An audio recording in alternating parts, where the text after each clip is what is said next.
Ana endi do'stlar, bir Referi poyedinka Otabek Musayev. Jangni Otabek Musayev boshqarib boradi va oktagonda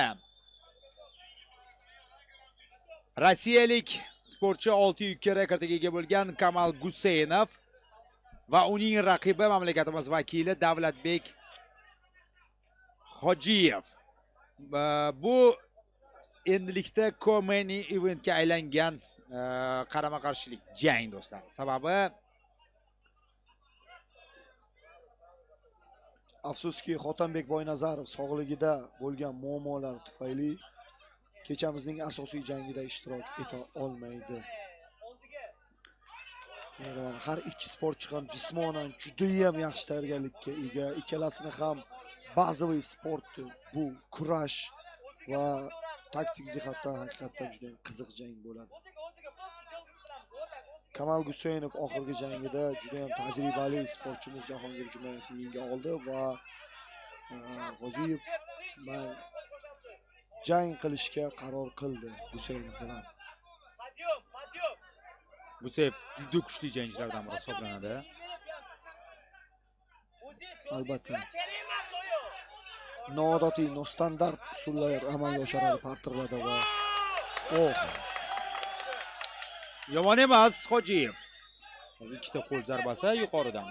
Hojiyev kurashdan bazasi borligi tufayli Kamalni oyoqqa kirib ketish xavfidan unchalik xavotir olmaydi va qo'lda bemalol ishlasa bo'ladi va Kamal Guseynovni ko'rdik biz Jahongir Jumayev bilan bo'lgan jangida haqiqatdan qo'l zarbalariga qarshi biroz himoyasi sust va buni hozir jangda ham isbotini ko'rib turibmiz.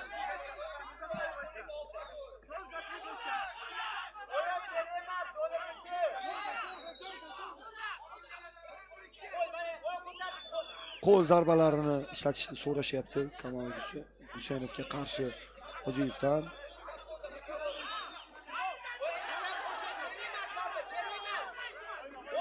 Albatta.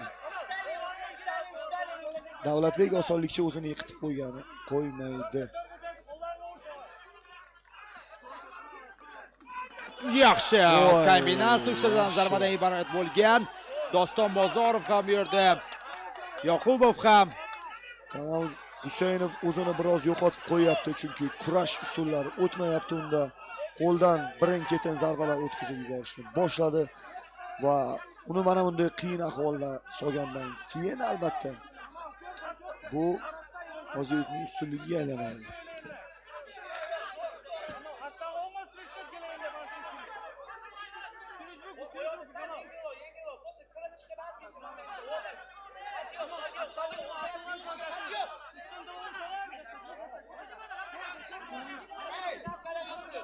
Bu hamma ko'rsatib berishga o'tyapti hozir Davlatbek Hojiyevga. Albatta bu chunki Kamal Guseynov ikkinchi o'zbekistonlik jangchi o'tdi va albatta hamma hozir Davlatbekning g'alaba qozonishini xohlaydi. Mavlonbekni mag'lubiyatga uchratishga muvaffaq bo'ldi, undan so'ng Jahongirni, Jumayevni va hozir barchasiga Hojiyev revansh olishi kerak. Biz hozirda qo'l zarbalarini asosan ko'ryapmiz va bu zarbalar almashinuvida hozirda jangni boshida Kamal bir ikkita aniq zarbalar bergan bo'lsa, ana endi Davlatbek ustunligini boshladi. Va Davlatbek biroz bosim qilsa ham yaxshi bo'lardi, chunki ko'rib turibmizki, Kamalni kurashi biroz qiyin o'tishni boshladi va qo'l zarbalari Davlatbekda yaxshi o'xshayapti. Oldingi qo'l, orqa qo'l ishlashini so'rashyapti, haqiqatan zarbalar o'tadi. Birinchi raund tugashiga 1 daqiqa vaqt qoldi.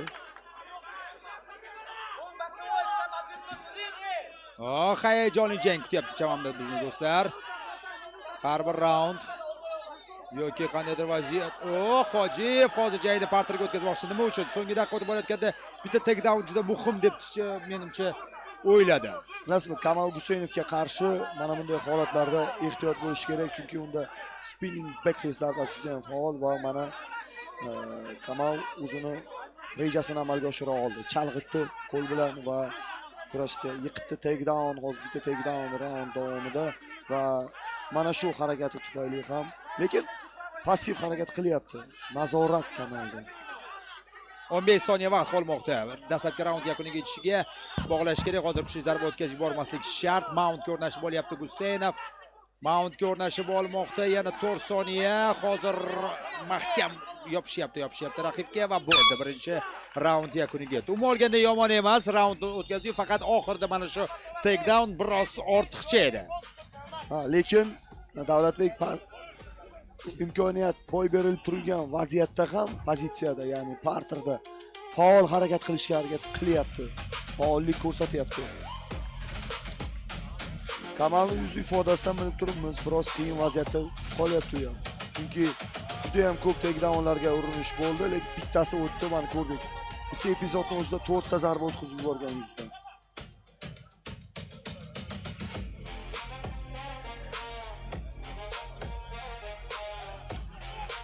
Qo'l zarbalaridan faol foydalanishni so'rashyapti unda.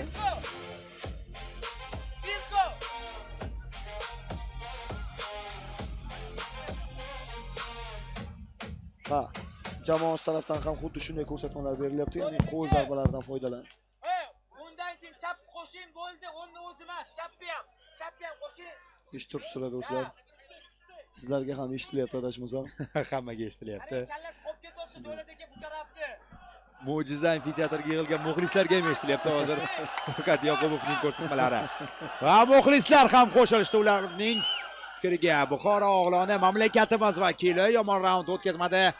Anchagina do'stlar, anchagina kuchli bo'lgan Guseynovga qarshi. Dastlabki raund, ikkinchi raund boshlandi. Demak, katta jab, o'ng qo'llar ustidan zarba yo'llashga harakat qilib ko'rmoqda. Davom etadimi? Kutib oldi. Yaxshi. Hozir yana bir jab zarbasi bilan yaqinlashib kelayotgan raqibni yo'q, to'xtamaslik kerak. Zarba o'tkazib yubordi axir.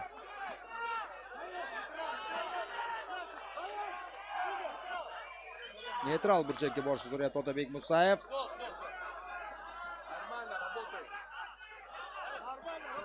Jang davom ettirish mumkin. Kilamasdan takror lavha bizga berilmadi. Mayli, keyin ko'rarmiz. Yana ikkilik zarbasini amalga oshirmoqda. Darhol mana shu vaziyat yuzaga kelishi bilan raqib ham jab bilan kirib boryapti. Butun tanasini ishlatgan holda hozir menimcha katta ehtimol bilan Guseynov jangni parterga o'tkazishga harakat qilib ko'radi. Yana bitta kerak. Hozir mana shunday zarba. O'ng qo'l zarbasi ajoyib. Bunga javoban chap yonboshdan zarba o'tkazildi.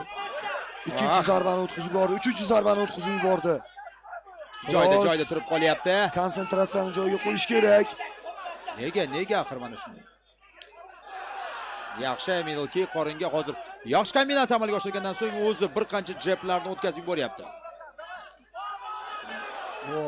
Zarbalar mana shuda son sifatga aylanadi. Uppercut zarbasi. Nima o'zgarish ro'y berdi? Kamal Guseynov ochildi. Unga ochilishga imkoniyat berdi Davlatbek. Ana shu narsani bermasi kerak. Jangni boshdagi ishonchini qaytarish kerak hoziroq. Bosim uyushtiryapti Guseynov, bosim uyushtiryapti. Kamal Guseynov shu narsani tushunib qoldi. Demak, u joyida qolsa, Davlatbek uni bittalik, ikkitalik zarbalar bilan o'ng qo'l zarba o'tkazib yubordi. Va bo'ldi. Toki ikkita, uchta ortiqcha zarba ham o'tkazib yubordi.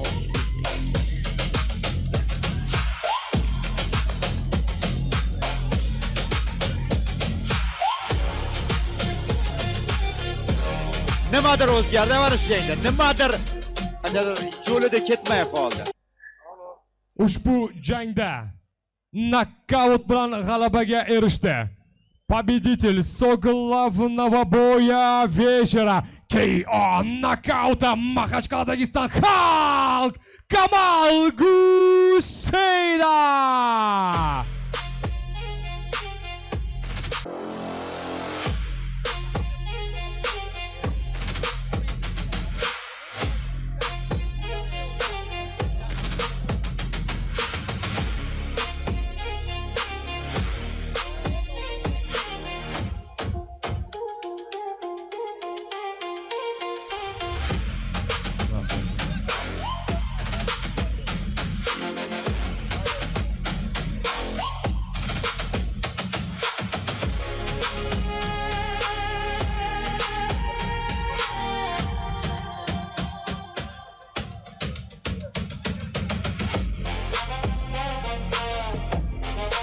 Boburbek aytib o'tgandek so'nggi zarba ortiqcha